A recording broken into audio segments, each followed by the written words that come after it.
Las maldiciones. El concepto de maldición se remonta a las primeras civilizaciones. En su esencia, una maldición es un deseo de daño o desgracia lanzado sobre una persona, lugar u objeto.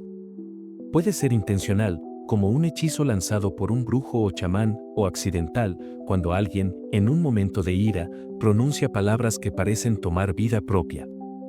Pero, ¿son reales las maldiciones o solo supersticiones alimentadas por el miedo?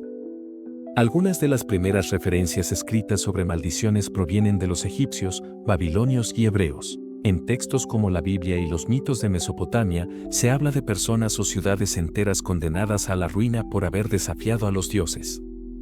Las maldiciones pueden ser catalogadas de la siguiente manera. Maldiciones personales, dirigidas a individuos específicos. Maldiciones familiares, se cree que afectan a generaciones enteras. Maldiciones de lugares, lugares que traen desgracia a quienes los visitan. Maldiciones de objetos, objetos que traen mala suerte. Maldiciones autoimpuestas, personas que creen estar malditas y terminan atrayendo la desgracia a sus vidas. Desde una perspectiva científica, las maldiciones pueden explicarse de varias maneras. Efecto nocebo, similar al efecto placebo, pero en sentido negativo.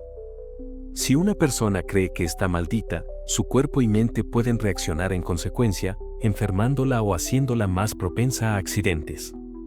Coincidencias y sesgo de confirmación. La mente humana busca patrones en los eventos, por lo que si varias personas que han estado expuestas a una maldición sufren desgracias, se interpreta como prueba de que la maldición es real. Sugestión y autosabotaje. Creer en una maldición puede hacer que alguien actúe de manera que termine atrayendo los eventos negativos. Desde un punto de vista sobrenatural, las maldiciones son una manifestación del poder de la palabra y la energía negativa. Muchas tradiciones esotéricas afirman que las emociones intensas, especialmente el odio y la venganza, pueden generar vibraciones que influyen en la realidad.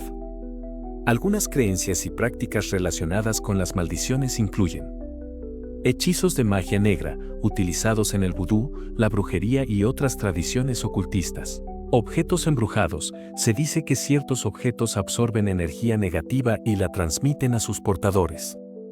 Espíritus vengativos. Algunas maldiciones pueden estar relacionadas con entidades espirituales que buscan justicia o venganza.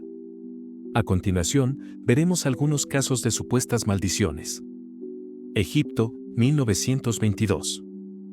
Howard Carter y su equipo descubren la tumba de Tutankamón. Poco después, Lord Carnarvon, su mecenas, muere en circunstancias extrañas. Decenas de personas involucradas en la excavación también sufren destinos fatales. ¿Acaso despertaron la ira de los antiguos dioses? ¿O la supuesta maldición fue solo una serie de coincidencias alimentadas por el miedo y la sugestión? Las civilizaciones antiguas usaban las maldiciones como un mecanismo de defensa. En Roma, los hechizos de venganza eran escritos en tablillas de plomo y arrojados en pozos sagrados.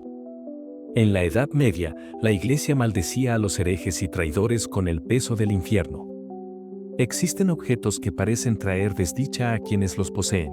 Uno de los más famosos es el diamante Ope, una joya de un azul hipnótico que ha sido asociada con tragedias y muertes inexplicables a lo largo de los siglos. Pero no solo los objetos preciosos están malditos. Hay muñecas, cuadros, espejos y hasta sillas que han sido testigos de la muerte y el sufrimiento de sus dueños. Como la infame muñeca Annabelle, encerrada en un museo de lo paranormal para evitar que cause más daño. Algunas familias parecen estar marcadas por la desgracia. La familia Kennedy ha sufrido asesinatos, accidentes aéreos, escándalos y muertes prematuras. ¿Es solo una coincidencia, o acaso están pagando por un pecado del pasado? Otros linajes nobles también han sido perseguidos por la fatalidad. En Escocia, los descendientes del clan MacDonald han sufrido extrañas muertes desde la masacre de Glencoe en 1692. Los locales aseguran que es la maldición de un druida vengativo. Incluso Hollywood ha sido víctima de maldiciones. Se dice que películas como El Exorcista y Poltergeist estuvieron rodeadas de accidentes, muertes y fenómenos inexplicables. ¿Casualidad o energías que no debían ser despertadas? Si alguna vez crees estar bajo una maldición, hay formas de protegerte. Algunos métodos incluyen el uso de sal, amuletos protectores, oraciones y rituales de limpieza energética. En muchas culturas, los chamanes y sacerdotes pueden deshacer el daño con plegarias y símbolos sagrados. ¿Podría haber una explicación racional detrás de las maldiciones? ¿O, por el contrario, se trata de fuerzas más allá de nuestra comprensión? Las maldiciones siguen siendo un misterio sin resolver. ¿Tú qué opinas? ¿Son solo supersticiones o una amenaza real? ¿Tú crees en ellas? No olvides comentar y suscribirte al canal para más misterios como este.